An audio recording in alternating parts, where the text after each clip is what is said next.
ഇടതില്ലെങ്കിൽ ഇന്ത്യയില്ല. തെരഞ്ഞെടുപ്പിൽ CPMന്റെ punch dialogue. പക്ഷേ ഏഷ്യയില്ല. അമ്മാതിരി കമന്റൊന്നും വേണ്ട, കടക്ക് പുറത്തുനിന്നായിരുന്നു തെരഞ്ഞെടുപ്പിൽ ജനം നൽകിയ മറുപടി. BJPയെ പശ്ചിമബംഗാളിൽ പ്രതിരോധിച്ച മമതാ ബാനർജി, താമരമുട്ടുകൾ പിച്ചെറിഞ്ഞ സ്റ്റാലിൻ. ഇടതിന്റെ പ്രഖ്യാപിത നിലപാടായ ആ ഗരിമയിലേക്ക് ഉയരാൻ പിണറായി വിജയന് കഴിഞ്ഞില്ല. തമിഴ്നാട്ടിലും ബംഗാളിലും പ്രതിഫലിക്കാത്ത ഭരണവിരുദ്ധ വികാരം കേരളത്തിൽ പിണറായി വിജയൻ നേരിട്ടു. സംസ്ഥാനത്ത് UDF തരംഗത്തിൽ ഇടത് ചിതറി. CPMന് സ്വാധീനമുള്ള മലബാറിൽ കാസർഗോഡ് മുതൽ പൊന്നാനി വരെ ലക്ഷത്തിൽ കുറഞ്ഞൊരു ലീഡ് UDFനില്ല.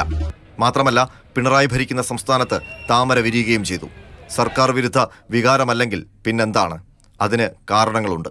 സംസ്ഥാനത്ത് ഭരണവിരുദ്ധ വികാരം ഉണ്ടായിരുന്നു എന്ന് വ്യക്തമാകുന്ന ഒട്ടേറെ സാഹചര്യങ്ങളുണ്ടായിരുന്നു. അതിലേറ്റവും പ്രധാനപ്പെട്ടത് ക്ഷേമ പെൻഷനുകൾ മുടങ്ങിയതാണ്. അതിനിടയിലാണ് സംസ്ഥാന സർക്കാരിന് ധൂർത്തെന്ന ആരോപണം ഉയർന്നത്. അതിന് പ്രധാന കാരണം നവകേരള സദസ്സും കേരളീയം പോലുള്ള ചടങ്ങുകളായിരുന്നു. ഇതിനിടയിൽ വെള്ളത്തിനും പാലിനും വൈദ്യുതിക്കും ചെലവ് കൂടി.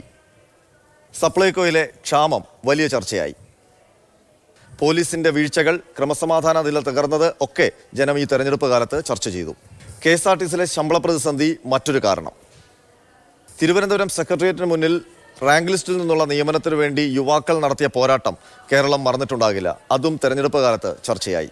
കേന്ദ്രം കേരളത്തെ വരിഞ്ഞു മുറുക്കിയുണ്ടാക്കിയ സാമ്പത്തിക പ്രതിസന്ധി എന്നായിരുന്നു ഇതിനെല്ലാമുള്ള CPMന്റെ മറുപടി. രാഷ്ട്രീയ പ്രചാരണത്തിലൂടെ ഇതിനെ മറികടക്കാമെന്ന നീക്കം പക്ഷേ വിലപ്പോയില്ല.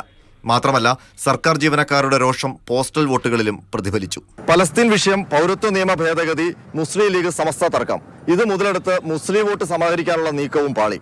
ക്രിസ്ത്യൻ ഹിന്ദു വോട്ട് നഷ്ടമായെന്ന് മാത്രമല്ല, അതിലൊരു പങ്ക് BJPയിലേക്ക് ഒഴുകുകയും ചെയ്തു. എന്നാൽ ഒരു തിരിച്ചടിയുമില്ലെന്നാണ് CPMന്റെ ആദ്യ വിലയിരുത്തൽ. ഞങ്ങൾ ന്യൂനപക്ഷത്തെയും ഭൂരിപക്ഷത്തെയും എല്ലാം മുഖവിലക്കെടുത്തുകൊണ്ടാണ് പ്രവർത്തിച്ചത്. കഴിഞ്ഞ പ്രാവശ്യത്തെ അതേ ട്രെൻഡാണ് ഇപ്രാവശ്യം ഉണ്ടായതെന്നുള്ളതാണ് പൊതുചിത്രം. കഴിഞ്ഞ പ്രാവശ്യം ഞങ്ങൾക്കൊരു സീറ്റ് കിട്ടിയ, അപ്പുറം പറഞ്ഞതുപോലെ 19 സീറ്റ് കിട്ടി. അവർക്ക് ഇപ്പുറം 18 കിട്ടിയുള്ളൂ, ഒന്ന് കുറയുക ചെയ്തത്. 2019 ഈ വാദങ്ങൾ ന്യായം. രാഹുൽ തരംഗം, ശബരിമലയിലെ എതിർവികാരം. ഈ ലോക്സഭാ തെരഞ്ഞെടുപ്പിൽ ഇടതിനെ ഇങ്ങനെ നിലംപരിശാക്കാൻ ഭരണവിരുദ്ധ വികാരമല്ലാതെ മറ്റെന്താണ്? R. അനന്തകൃഷ്ണൻ, മാതൃഭൂമി ന്യൂസ്, തിരുവനന്തപുരം.